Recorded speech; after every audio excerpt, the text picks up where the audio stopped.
So one thing we do know that the Conservatives will heavily, and I mean heavily, crow about if they manage to do it somehow, um, is of course the Rwanda plan.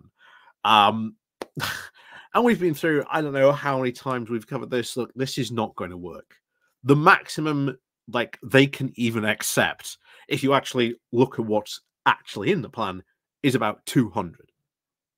And bear in mind, more people arrive on that or by small boats, crossing the channel than 200 a month.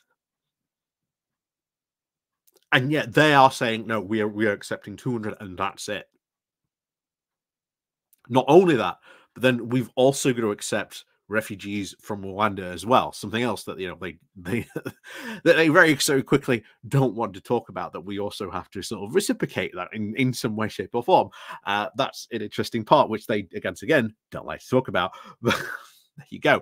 But should they, of course, actually succeed in this and somehow pass this bill, it's not going to work.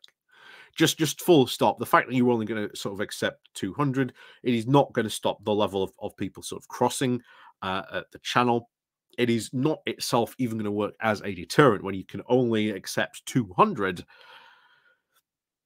it's going to fill up relatively quickly. Not only that, I can very quickly see a situation where after a couple of months, you would start to see people returning from Rwanda, because we've seen this done in the past before, where other countries have tried this. And once people, although these asylum seekers have arrived, the Rwandan government has said, well, there you go, we're not watching you. So don't be shocked when people start to turn up again, and the Tories will somehow try and blame this failure on, well, at that moment in time, it will probably be a Labour government when these people start turning up for a second time, somehow on the Labour government, where once again, it is not their plan that it failed. But should, of course, we get a Labour government, and should this somehow pass, then almost the first act should be to repeal and just completely strike this form as a piece of legislation. This is just not going to work as a plan. And at least Labour does have sensible plans in place. First of all, actually, properly funding the Home Office, making sure the Home Office has enough staff. Shockingly, when you've got a working department, how good that working department can actually be to, fix backlogs, etc. Not only that, but talks about, setting up a centre in France to sort of be able to process people. Labour have talked about, again, setting up safe routes and able to sort of do that, then people don't have to rely on these small boats. All these things would instantly fix the very same problems that Conservatives are complaining about. But of course, we know what they really are complaining about. It's, oh no, there's far too many people coming into this country, etc., etc. Cue Farage speech, whatever. That's their sort of, grand ultimate plan they would like to achieve. But as we've said before, it's not going to work. It's not going to act as a deterrent. And ultimately, it would just be an absolutely failure of a plan. But one of the other big problems, of course, in this is that we would be effectively breaking international law.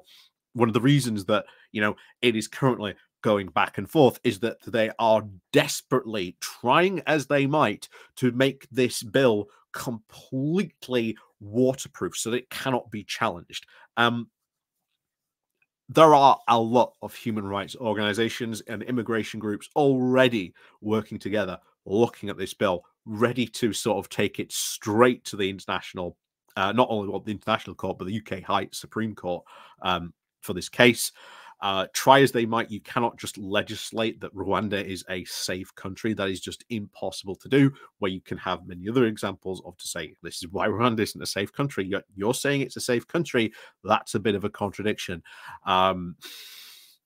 Needless to say, there will be other things the Supreme Court will, of course, do in this regard. You then, of course, would have what would be an international Supreme Court ruling, because guess what? The UN and the Human Rights Council very recently has come out and said, yeah, this is just completely unworkable. It is not in regard to sort of, your signatures on treaties, etc., etc. Why are you, you're trying to do this? What you are essentially trying to do, according to the UN's own terms, pretty much amounts to an asylum ban. Because it basically means if you arrive on a small boat, you don't get any challenges, you don't get anything, your rights are just completely taken away, and you're, sent off to Rwanda if you happen to be one of the 200 lucky few that get sent off to Rwanda. It'll be interesting to see how they try and explain that away when they've sent X amount of people to Rwanda. They can't send any more. Be interesting to see how they try and spin that, should of course this plan come into place. But this will be very, very much at least a centerpiece of any Tory general election campaign. But it should be sort of highly stressed again. This is something that is not going to work. There are far, far better and cheaper things than the Rwanda plan itself to, actually do. Setting up a processing center in France, for example, far cheaper, much better, more effective, safe route, pretty much costs you nothing. So much more effective ways and plans to sort of be able to do this. Then, of course, no. We are, of course, dealing with a Conservative government that has to try and at least some way appeal to the really hard right factions, and of course is terrified by UKIP, Nigel Farage, and of course Reform, somehow making some sort of glorious, eventual comeback. Once again, as we've said many, many times, if these far right wingers actually got into power, they would lose. They would be proven to be completely ineptual, corrupt just as much as the Tory party themselves, and they would go on to sort of fail. And you want perfect examples? Just look at Poland. They had their own far-right government for at least a decade. It completely, utterly just failed again and again and again, blaming its failures on everything else except them. And then another grand example, Italy. Just the sheer state of Italian politics, of where you have had one far-right group, another far-right group, and another far-right group, all blaming the previous far-right groups for not being good enough, not doing what they said they were doing, when in reality, you've had left-wingers in Italy pointing out the fact that that plan isn't going to work, that plan is going to be ridiculous, what's the point of this plan? It's not. Constantly sort of, to a point where you now end up with the granddaughter of Benito Mussolini, once again flirting a bit with fascism. But unfortunately, sometimes these are the swings and roundabouts you go on, and you are seeing across Europe these far right parties sort of take power. But I think the direction of what would eventually happen is what's happened in Poland. They are going to fail. They are not going to sort of succeed. They will blame, of course, everything on, I don't know, deep state, etc. I don't know, take your pick. And they will eventually be thrown out because their ideas, their policies just are not going to work. So say what you will about, about this and the rise of these parties. Poland has very, very easily sort of shown the way. It wouldn't surprise me if you saw maybe a similar movement, like, what was led by Donald Tusk, sort of a unification of like the anti sort of far right parties just get together and just go, right, these guys are idiots. Let's, unite and agree and get rid of these guys so that, we can, actually get on and try and, solve the problems of the country.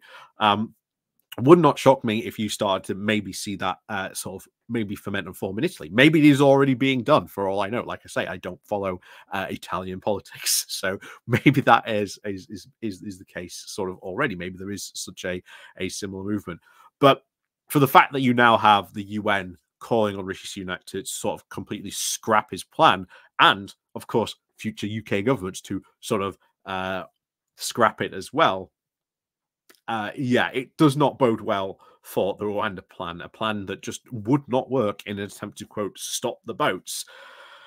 But As always, let me know what you think down below. And of course, there are links down below in the doobly-doo, the Patreon page, the Buy Me Coffee link where you can buy me coffee, the YouTube thank you button, and of course, the Pony Club down below. And of course, you can always click the like, click the share button, leave a comment down below. And if you are new, hit the subscribe button. And of course, as always, we'll see you all next time.